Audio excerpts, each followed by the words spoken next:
এটাকে জনাব মাসুদ, আপনি যখন চাঁদাবাজের কথা ইঙ্গিত করছেন তখন আপনারা মানে এখন আপনি যে বলছেন সেভাবে আসলে না বলে আপনারা একটা দলকে ইঙ্গিত করেন, একটা দলের ছাত্র সংগঠনকে ইঙ্গিত করেন, এটাকে আপনারা না, ডেলিবারেটলি করেন?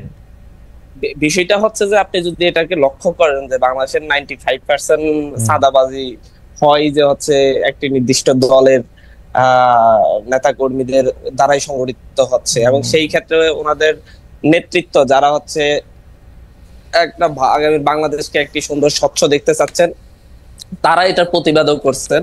যেমন রুমিন ফারহানা আপু একদিন যে সরাসরি উনি টক শোতে বলেছেন যে হচ্ছে কি প্রক্রিয়ায় চাঁদাবাজি গুলো হচ্ছে, এবং হচ্ছে কি ওনারা বিরোধিতা করেও পারছেন না। আমার কাছে আরেকজন এমপি বললেন যে হচ্ছে আমি যখন চাঁদাবাজি দখলদারিত্বের বিরুদ্ধে কথা বলি, যখন তাদেরকে শাসন করি, তখন ওরা অন্য একটি গ্রুপে উঠে যায়। না না জনাব মাসুদ, হচ্ছে বাস্তবতা। জনাব মাসুদ, আমি জনাব মাসুদ, আমি এই প্রসঙ্গে বলি যে আমি কিন্তু বিএনপির ভারপ্রাপ্ত ভাইস চেয়ারম্যানকে এই চাঁদাবাজির এগেইনস্টে কথা বলতে শুনেছি, শুধু ব্যারিস্টার রুমিন ফারহানাকে না। উনি স্পষ্ট বলেছেন ওনারা সরাসরি সেন্ট্রাল থেকে দীর্ঘ চেষ্টা করতেছেন, ওনারা ওনাদের জায়গা থেকে ভালোভাবে এটাকে হ্যান্ডেল করার চেষ্টা করতেছেন, কিন্তু বাস্তবে হচ্ছে তৃণমূল পর্যায়ে এতটাই মানে হচ্ছে নিয়ন্ত্রণের বাইরে যে যেটা ওনারা পারছেন না আসলে। যেমন ধরুন হচ্ছে একটা জায়গায় আপনি চাঁদাবাজি দখলদারিত্বের কারণে একজনকে সাসপেন্ড করলেন, সাসপেন্ড করার পর তাকে যদি পুলিশ অ্যারেস্ট করতে যায়, তখন হচ্ছে সেই জায়গার অন্য বড় নেতাগুলা হচ্ছে তখন পুলিশকে ডিরেক্টলি হামলার হুমকি দেয়, থানা ঘেরাওয়ের হুমকি দেয়, এবং ফোন দিয়ে ধমকা ধমকি করে যে হচ্ছে ওর বিরুদ্ধে মামলা নেওয়া যাবে না, ওর বিরুদ্ধে অভিযোগ নেওয়া যাবে না, ও আমাদের লোক। তো বাস্তবতা হচ্ছে আপনি যে জাস্ট ওনারা ইয়েটাই করেন, এই সাসপেন্ডটাই করেন, কিন্তু পরবর্তীতে প্রশাসনও সাহস পায় না ওনাদের অন্য নেতাদের। আচ্ছা জনাব মাসুদ, আপনারা সচিবালয়ে গিয়ে বসে থাকেন, থানায় যান, ডিসি অফিসে যান, পঞ্চগড়ে জেলা জজ সাহেবের ওখানেও আপনারা গিয়েছেন, জজ সাহেব চেঞ্জ করে দিয়েছেন।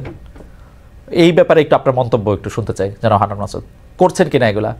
না, আসলে হচ্ছে প্রশ্নগুলো তো করা যায়। ভাই বললো যে হচ্ছে চাঁদাবাজি দখলদারিত্ব নিয়ে অনেকগুলো নিউজ। ভাই হচ্ছে আমি নিজে এরকম মানে ন্যাশনালি এবং ইন্টারন্যাশনাল পরিচিত হওয়া সত্ত্বেও, এরকম ফেস হওয়া সত্ত্বেও, আমি হচ্ছে আমার নিজের এলাকায় আমি মানে এতটা অসহায় এই ক্ষেত্রে। আপনি গতকালকে দেখেছেন যে প্রথম আলোর রিপোর্ট যে হচ্ছে নিঝুম দ্বীপের মতো একটি জায়গায়, সেখানে হচ্ছে বালি পর্যটন ইয়া থেকে ওখানে বালি তুলে তুলে বিক্রি করা হচ্ছে, মাছের হাড় ভাড়া দেওয়া হচ্ছে। 30 বছর ধরে এক জায়গায় একজনের মাছ ধরছে জেলে, তাকে সেখানে টাকা না দেওয়ার কারণে মানে হাড়ে 30 লাখ 10 লাখ টাকা করে নেওয়া হচ্ছে, সেখান থেকে সেই টাকা না দেওয়ার কারণে তাদেরকে মাছ ধরতে দেওয়া হচ্ছে না।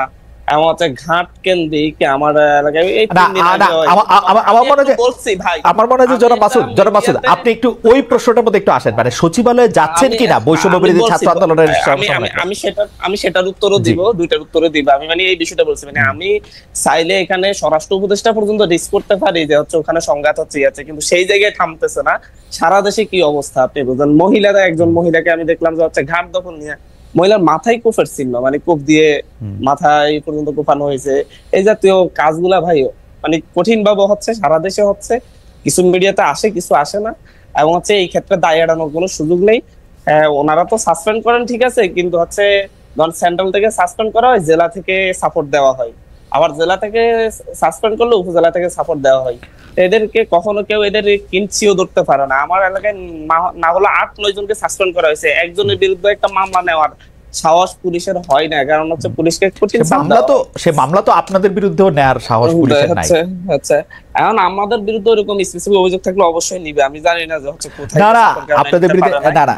আর পাশাপাশি ভাই যেটা বললো সচিবালয়ে, হ্যাঁ সচিবালয়ে আমি আজকেও গিয়েছি। সচিবালয়ে আমি আজকে গিয়েছি চতুর্থবারের মতো, মনে হয় আমার আজকে যাওয়া হয়েছে গত 7 মাসের মধ্যে, চতুর্থবারের মতো আজকে গিয়ে আমি আমার ফেরি, আমার এলাকায় ফেরি 3 জায়গায় জন্য একই সিটিতে না, আমাদের এতটাই পাওয়ার, একটা সিটিতে 3 জায়গায় ফেরির ঘাটের জন্য টাকা বরাদ্দের আবেদন করা হয়েছে।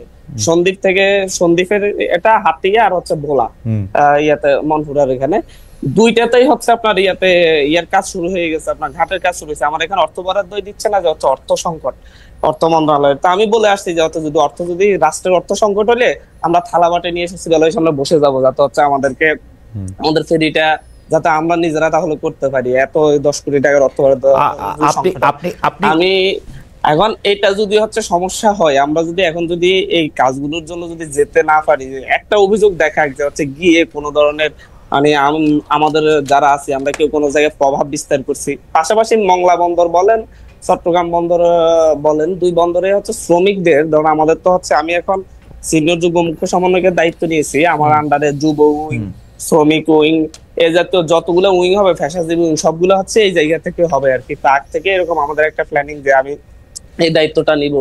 আমাদের শ্রমিক সংগঠন করার জন্য সারা দেশে যে কয়টাই শ্রমিক করেছে, রিক্সা শ্রমিকদেরও আমাদের একটা কমিটি আছে, সেখানেও আমি উপদেষ্টা। কিন্তু ভাইরাল করা হয়েছে মংলা বন্দরের শ্রমিকদের উপদেষ্টা আর হচ্ছে চট্টগ্রাম বন্দরের শ্রমিকদের উপদেষ্টা। যতগুলো শ্রমিক কমিটি হয়েছে প্রত্যেকটাতে আমি উপদেষ্টা হিসেবে আছি, কারণ হচ্ছে এটা আমাদের দলীয় একটা সংগঠন, মানে সহযোগী কি বলে না। কিন্তু জনাব হান্নান মাসুদ, আমি আসলে বারবার এই প্রশ্ন করতে আমি আসলে আপনাদের আমি আরেকটু মজার বিষয় বলি ভাই। না, আর মজার বিষয় বলার আগে একটু কম মজার বিষয় একটু বলে নেবেন কিনা সেটার জন্য একটু বলতেছিলাম। চট্টগ্রাম বন্দরের কোন অফিসে কখনো কোন একজন অফিসারের সাথে আমার আজ পর্যন্ত কখনো দেখা হলো, উল্টো এই কমিটি করার পরে সেখানের চট্টগ্রাম বন্দরের চেয়ারম্যান আমাকে উকিল নোটিশ পাঠিয়েছে যে এই জায়গায় নাকি হচ্ছে শ্রমিক কমিটি করার কোনো সুযোগ নেই এবং হচ্ছে এটার আইনি জবাব দিতে হবে। আচ্ছা, তো হচ্ছে চেয়ারম্যানের সাথে একটা বিষয় বুঝাতে চাচ্ছে যে হচ্ছে মনে হয় যেন চট্টগ্রাম বন্দর আর হচ্ছে মংলা বন্দর পুরোটা আমি কন্ট্রোল করি, এবং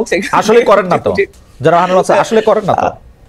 না, কিভাবে করবো আপনি বলেন? মানে হচ্ছে আমি তো সেটা জানি না, আমি যদি মানে লক্ষ লক্ষ রিক্সা শ্রমিক আছে, আমি যদি 1000 জন দিয়ে একটা কমিটি দিয়ে যদি আমি সেই কমিটির উপদেষ্টা হই, তাহলে সারা দেশের রিক্সা শ্রমিকদেরকে আমি কন্ট্রোল করি, রাস্তাঘাট আমি কন্ট্রোল করা শুরু করি।